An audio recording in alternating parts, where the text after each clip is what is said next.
Hey everyone, welcome back to my channel. My name is Brian Greer, and today we're going to be doing a Kickstarter preview of Rogue Angels.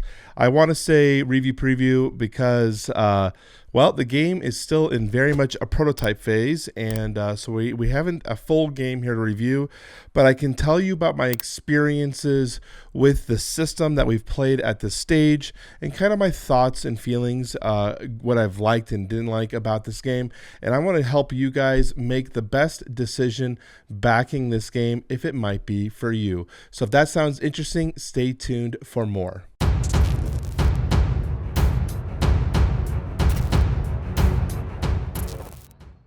Okay, so welcome back, guys. We're going to be taking a look at Rogue Angels, as I said. This is from Sun 2's games, and this is the prototype we sent. As you can see, very much the prototype stage, but the mechanics of this game are very well tuned. So I think it's going to be a good opportunity for us to talk about this game and kind of delve further into it. So let's go ahead and take a look here at the board, and you can kind of see that it's a grid-like system. So I would like to call this a dungeon crawler game. And I would hate to align it to what I keep hearing, which is Mass Effect. I keep getting reference to Mass Effect, but I think there's reasons for that because of the way the game has the legacy components for it. So if you were to explain a setting and a theme and a gameplay, this might be the best way to reference it as Mass Effect.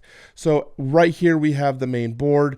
This game is going to be utilizing a, from what I can tell, some sort of fold-out book or some sort of book, which is going to have pre-designed maps generated. Now, if you have played games like Jaws of the Lion, you would know what I'm talking about, where instead of using map tiles, it's going to have pre-designed maps, which is great because it gives more of an art direction for the setting and the atmosphere that they're going for with each individual mission. We actually also have on the side over here a spaceship, which is the cruise ship, which you are going to be embarking from or returning to, which is an interesting gameplay element for this game. And then right here we have set it up as a solo game or two-player game. This game is soloable. Right now it's 1 to 4, but if you are going to play solo, you have to two-hand at least characters. So that's what I've done here. So we're going to talk about the mechanics of this game, explain how Rogue Angels plays, and then I'll kind of dive into my thoughts about the game. So Rogue Angels utilizes a action system. There's 2 actions per turn, and you're going to be hand managing a group of cards. Each character has their own unique set of abilities and cards, which are located here on these cards. And you are going to be placing cards down into their action trough down here in the bottom based on either the cost of the card or basically where you feel like you want to do to set up a turn. For example, this card, Jetpack, which allows us to move up to 5 spaces, has a 3 in the top, which requires us to play it in the 3rd time slot. But I could also play it in the 4th. I could play it further down, which will mean that this is going to be longer on the board. But if I had another card that was also a 3, the pistol, and I wanted to get it back earlier, I could play this now in the 3 slot. So that's kind of an example of how the game works. Each card has a different number at the top, and that indicates where they're going to be played. The basic actions are zeroed, so you could play them for free. They return back to your hand immediately. The way this system works and what makes it unique is as you play cards, so let's say we played our med kit and then we played our gun. At the end of the turn, everything's going to slide down 1. It's called an automatic rest action. These cards are not usable for me the next turn I take until they're back in my hand. So then the following turn I could do Jetpack, and then unfortunately now I'm going to dash. I only have 3 cards in my hand. We then go to the automatic rest where these are all going to slide down. And now I can return my med kit back to my hand for the following turns. So this becomes an interesting puzzle that you're trying to play around and try to solve. And it also plays really interesting with the wound mechanic in this game. Wounds are drawn from this deck, and a wound card will have to be placed in a slot, which is going to start gumming up your available action slots and making it more difficult for you to take certain actions as these wounds are placed. So that is an interesting element to it. So the core gameplay loop of this game is going to be playing cards from your hand to either move your character, interact with objects on the board, or attack and deal damage to enemies as you complete different gameplay objectives. We also have some additional components here that I've selected. These are all randomly placed right now. As the game continues, you're actually going to have a legacy component to this game where you're going to be customizing your characters kind of in the way that you have played, as well as how you want to lead the direction of those characters. For example, in one of the missions here, the way that we responded to specific interactions in the game, the way we handled missions, dealt with certain situations, reflected back in terms of how we're going to evolve our characters. Did we kill a hostage? Did we eliminate all the enemies or successfully sneak through the territory? These are going to allow you to either gain favor in certain factions, lose favor in other factions, as well as upgrade your characters. And these upgraded tokens here are augmentations to our cards. Unfortunately, that one doesn't have any. You'll see that this dash card has a red and a green ability. These are used if I want to spend these tokens, which are one-time use. I can do a special action when I play this card to get those additional actions. So it's a really interesting way to augment your ability, to create more uses and abilities with these.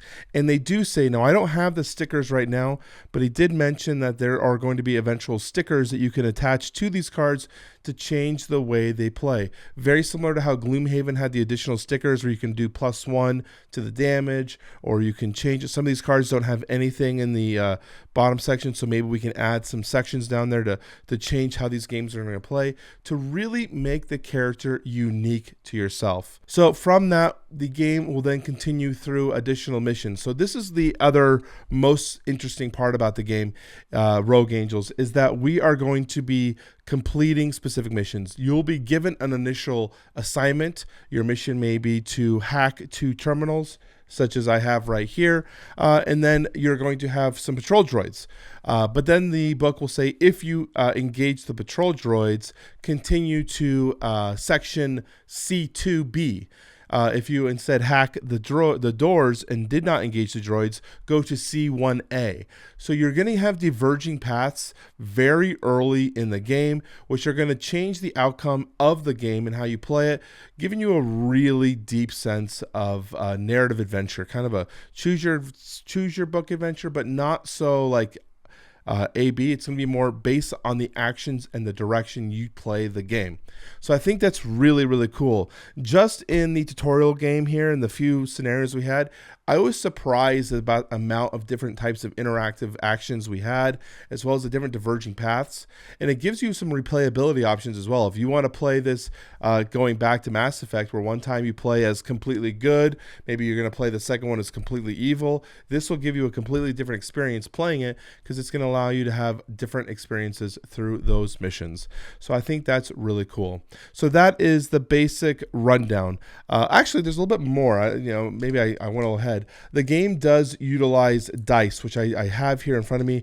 Didn't really talk about them. The interesting thing about the dice, if we go back to the card play, in the bottom middle of the card, it's going to show dice. These are augmentations of the game that you could change with it. So for example, I rolled 2 dice. I rolled a +2 and 2 movement. So the +2 will modify anything that's in a bracket. So this says deal 3, so I could add 2, so deal 5 damage to an enemy within 3 spaces. That's incredible. And then I also got 2 movement. So if I had my character here, I could deal damage to an enemy and then also move 2 spaces. I think that is an awesome way to augment the game. But some of the cards, surprisingly, don't have, let's see if I can find one. I don't know if she has any. She doesn't have any. I know this character does. Let's see if we can find it. I think, pretty sure she had one that doesn't augment. Okay, here's an example. Her Exo Shurikens. Okay, so it says roll 1 die, so I can roll a die.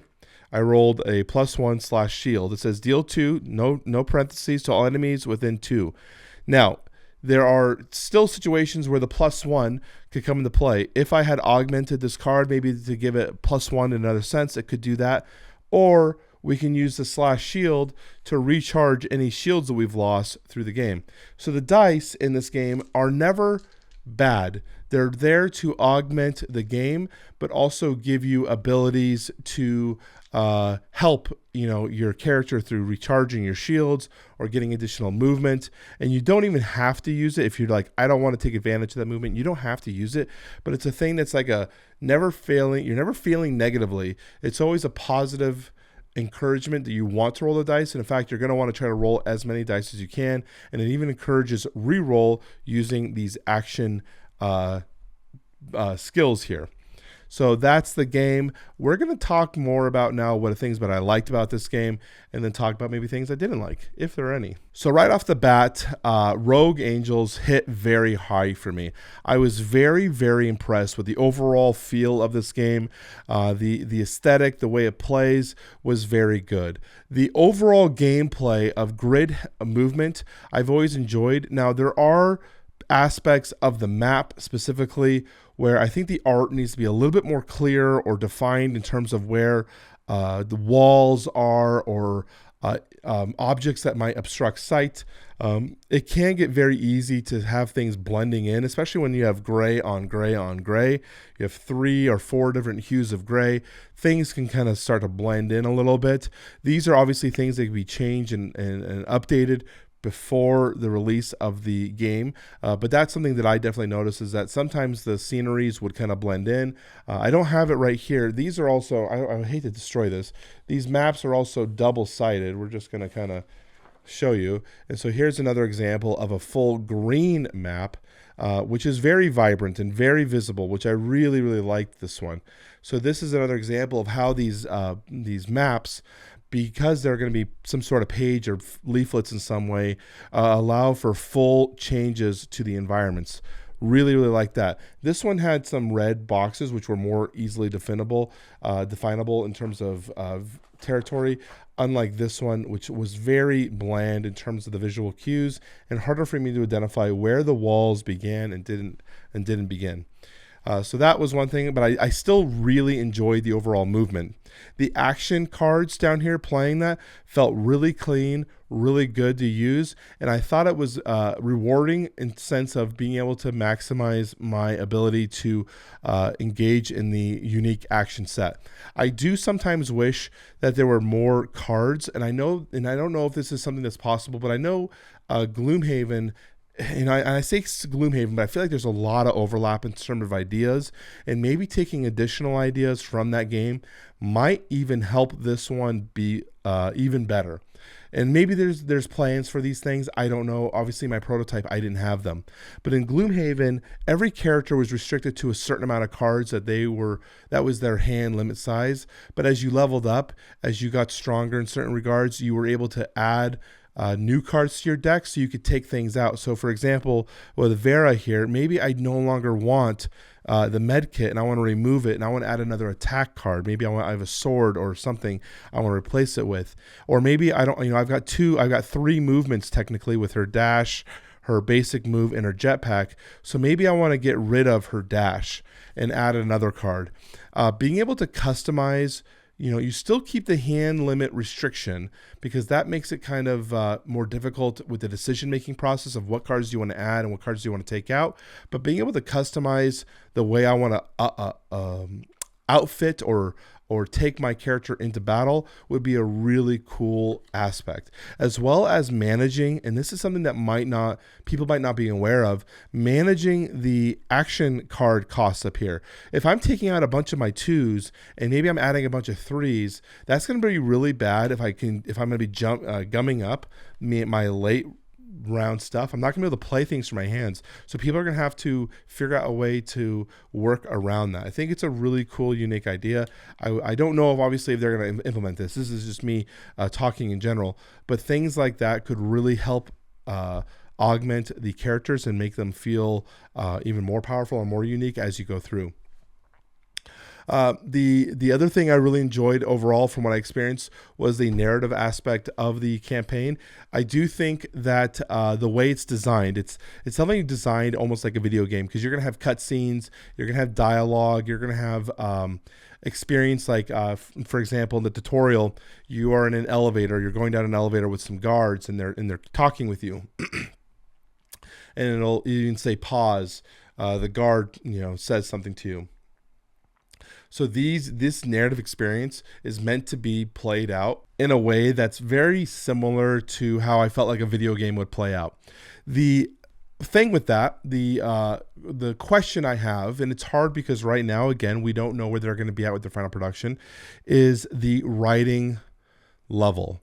This game, because of the narrative experience that they're pushing, because of the way they're trying to drive this through a story experience, the narrative beats are going to be extremely important as we're progressing through the story. We're going to be having unique storylines for each character. Every character is going to have like a personal backstory, maybe a side mission that they are going to want to accomplish.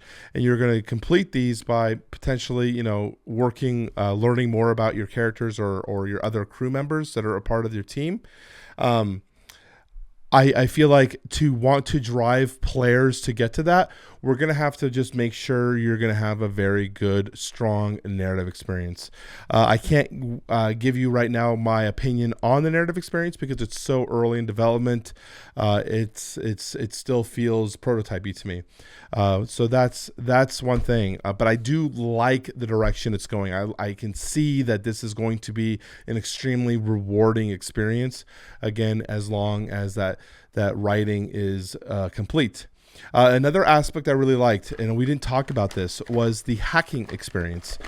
So doors or components, points of interest or terminals potentially could be hacked, and you're going to have to interact. So you're going to have to play a card such as my basic interact, which is right here, or she has her calm wristband. Every character has different types of cards, by the way. And you're going to roll dice potentially to see how many points you got. And then you're going to go to a draw bag. Now, this is obviously a prototype bag, but inside here are 4 different colors plus some wilds. So you're going to draw out, something you're supposed to draw out one at a time, and you draw out colors from the bag. And if you can get 3 of the same, I'm doing pretty good so far, and you would unlock the door. So right here I would have, so let's say I have one more draw. Oh, I got a blue, perfect. So there, I got 3 blue. These go, that white red goes back in. This would unlock the door and allow me to keep going. And then these 3 blue are going to be removed from the bag for future draws for this mission. I really liked that experience, not because it was fully controllable. I mean, you can control it a little bit by trying to get more rolls or trying to get better control here. But it did feel like we were actually playing a little mini game of unlocking the door or accessing the computer, hacking the terminals. And then some of the missions would require you to do them within subsequent turns. So you had to hack one, then hack the other. And if you weren't able to hack the other one in time, then some alarms would go off. I thought it really did play well into that thematic experience. So I wanted to make sure I talked about that.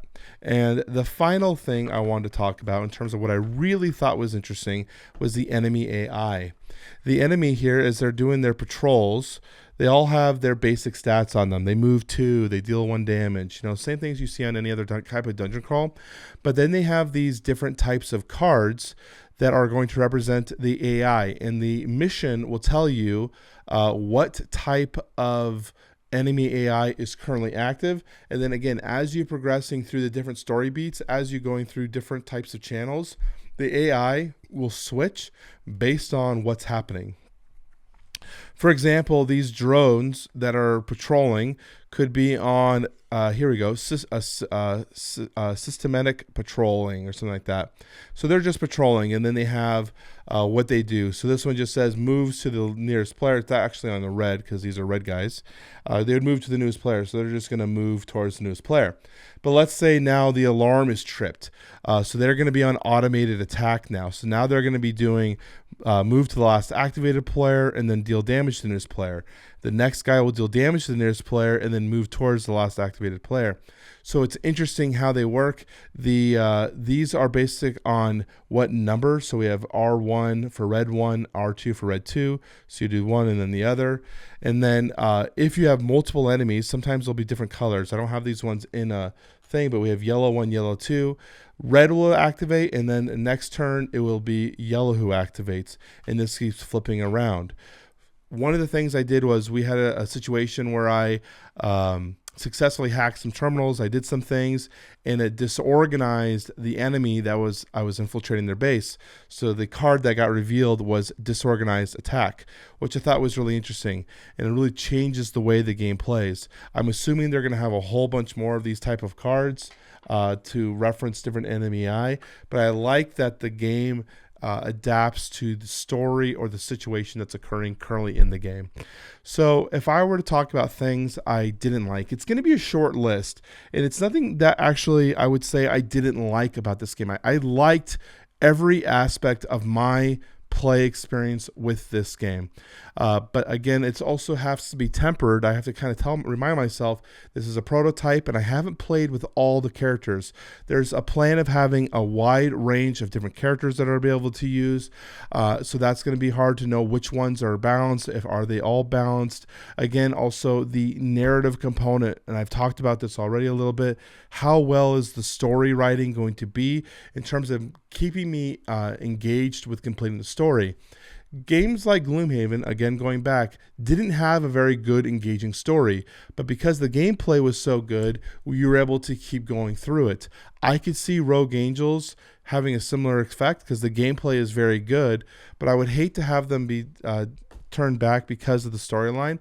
So I just want to make sure that that's, and I feel like maybe I'm giving an assumption that the storyline's not good, or I have no idea. I've read two stories. There's barely enough for me to read, but I just want to make sure that I'm emphasizing even to the creator here the importance of making sure that this is hammered down, because I think it's going to be really key for the success of Rogue Angels.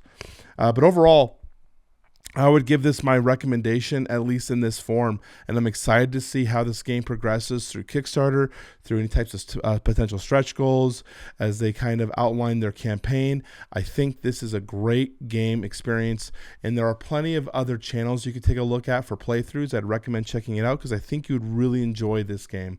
So that's it. This is Brian from Game Brigade talking about Rogue Angels. Hopefully you guys enjoyed this Kickstarter preview of this prototype.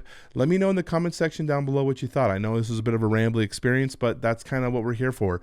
Talking about my game experience, what I liked and what I didn't like, and what I recommended for you.